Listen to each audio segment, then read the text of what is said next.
Alrighty, welcome back everyone. We just talked about a couple of the portal needs for some of the top teams around the country, but now it's time for a Hot Take Thursday, and I want everyone to just hear me out for just a second. I think this 2024 UGA offense does have the ability to be the best we've seen since that 2020 Bama offense that got Devontae Smith a Heisman and made Mac Jones a first round draft pick, even though history tells us that might have not been the best pick in the world, but that's beside the point. UGA this year is stacked. They're stacked every year, let's be totally honest. But the one that we always talk about, the side of the ball that we always go through, is the defense, right? We always talk about how mean that defense is, how aggressive they are, how they're going to keep them in games, and the offense, just has to execute when they're going to execute. I think that might be a little bit flipped this year. Not that this defense is going to struggle by any means. In fact, I think that's part of the reason that this kind of plays into this, because a couple of the big time offenses that we've seen over the past couple of years, Ohio State in 2021, USC in 22, LSU last year, all of these offenses were remarkable, but they were tripped up by their defenses. And as we all know, offense plays into defense, defense plays into offense, and this UGA defense is going to give their offense a number of opportunities with short fields, with, even maybe just a pick that gets down to the goal line. You just have to punch it in. So although, it might not be these continuous 85-yard drives over and over, UGA is going to have a ton of ability to score the ball and score it a lot, because the defense is going to do a really good amount of work giving them the ball back and putting them in situations to succeed. But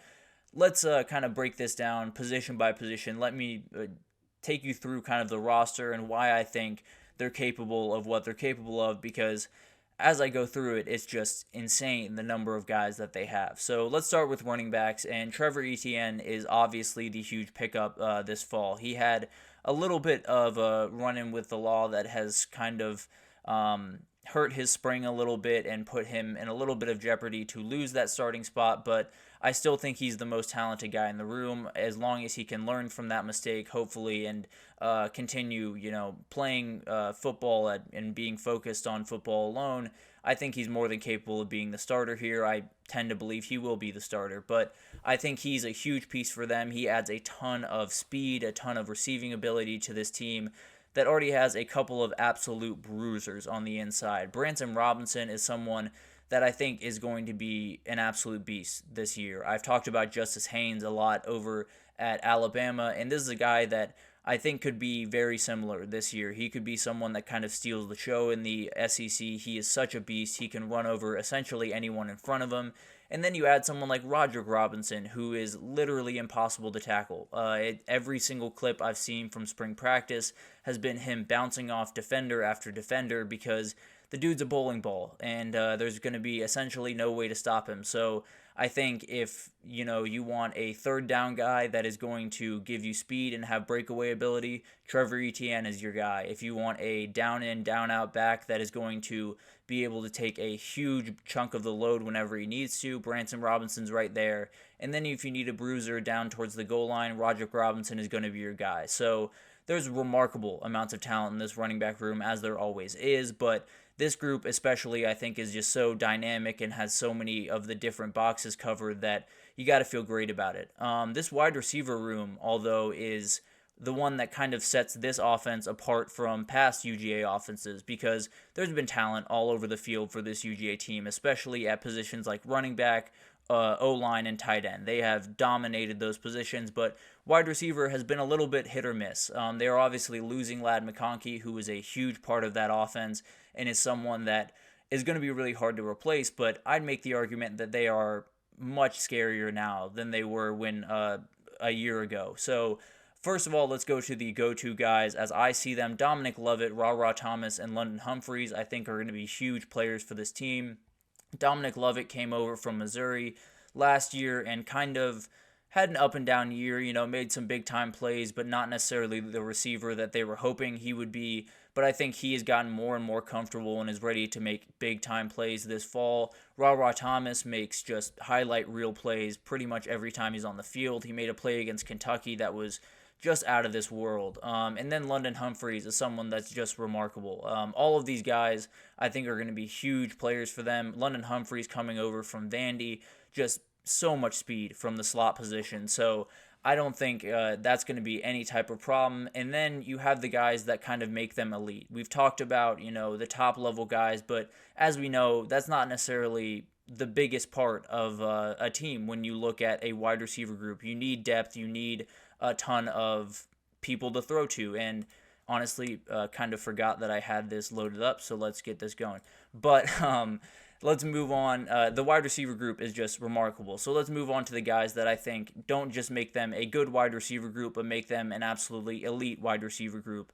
And that is Colby Young, the Miami transfer we talked about just a little bit ago.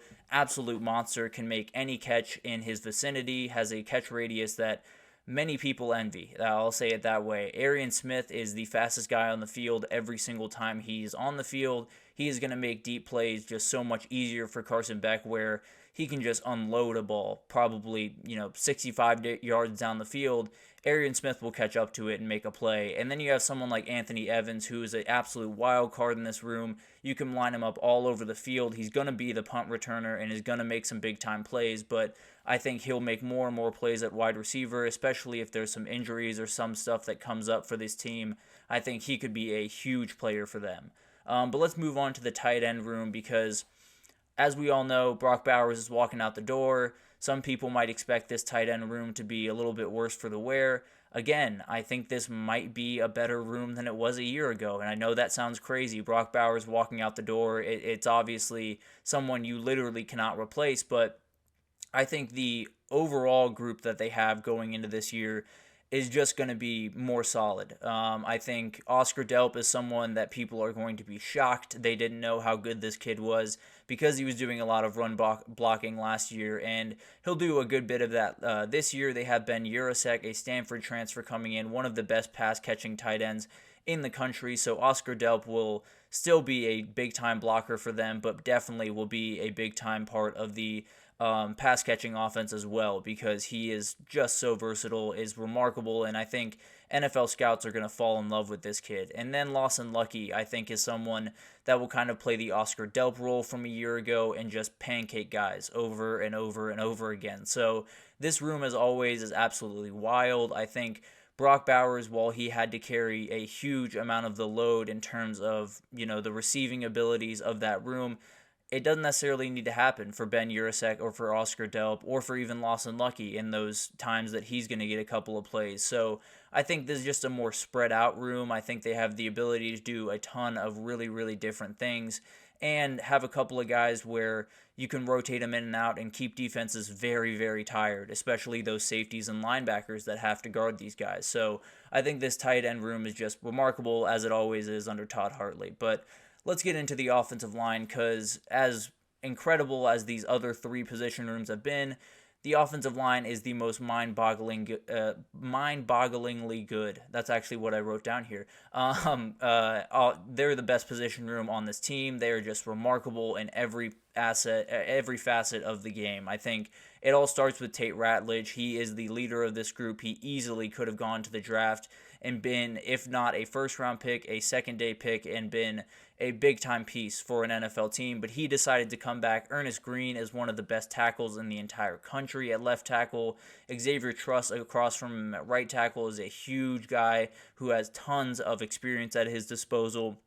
Dylan Fairchild keeps popping up in spring notes as I read them, and then Cedric Van Pran's replacement, Jared Curtis, keeps getting rave reviews. Apparently this dude is just way too athletic for a center, but the dude is insane and can do remarkable amounts of things. So this is going to be one of the best O-lines in the country. It always is. The depth in this room is really great as well. So if a couple of guys go down, I'm not necessarily worried. But all of that is incredible. All of that is, elite, and it's why Georgia is where they are. But there are two guys that really make me feel good about this take, that really make me look at this take and say, okay, it sounds a little far-fetched, it sounds a little wild, but it makes sense. And that's Carson Beck and it's Mike Bobo. Those two guys are just incredible. And let's start with Carson Beck, because this spring he has been on a totally different planet. He is executing the offense to perfection. He is putting the ball right where it needs to be, right where he needs to be it, creating a really good rapport with guys like Colby Young and London Humphreys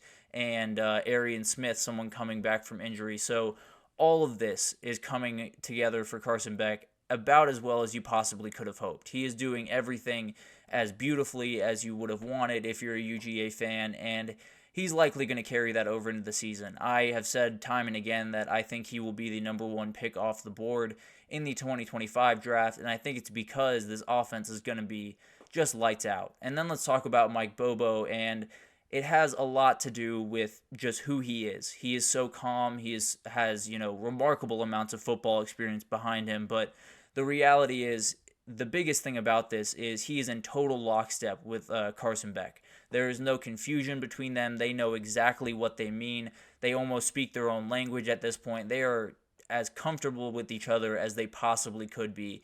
And he is someone that he will be in position to get a head coaching job this next year. I don't know if he wants it. I've seen a number of people, Todd Monken most recently had a number of head coaching job offers, but didn't take one until the NFL popped up. So we'll see what Mike Bobo wants to do, but the way this offense is shaping up, he can do just insane things. And just for fun, I'm going to add in Dylan Bell here because he didn't really fit into any of the position groups. I didn't want to put him in a wide receiver group, although that's what he's listed on the roster.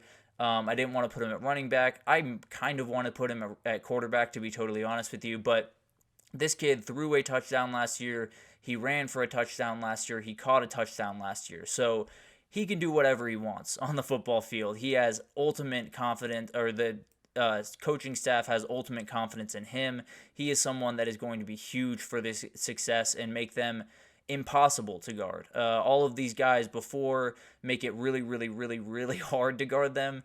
Dylan Bell might just make it impossible. So this is a team that checks every single box multiple times. They can beat you many ways. They can attack you many ways. They can batter you by running 50 times with the 3 running backs we just talked about. They could spread you out and throw for 500 yards with all the wide receiver talent they have.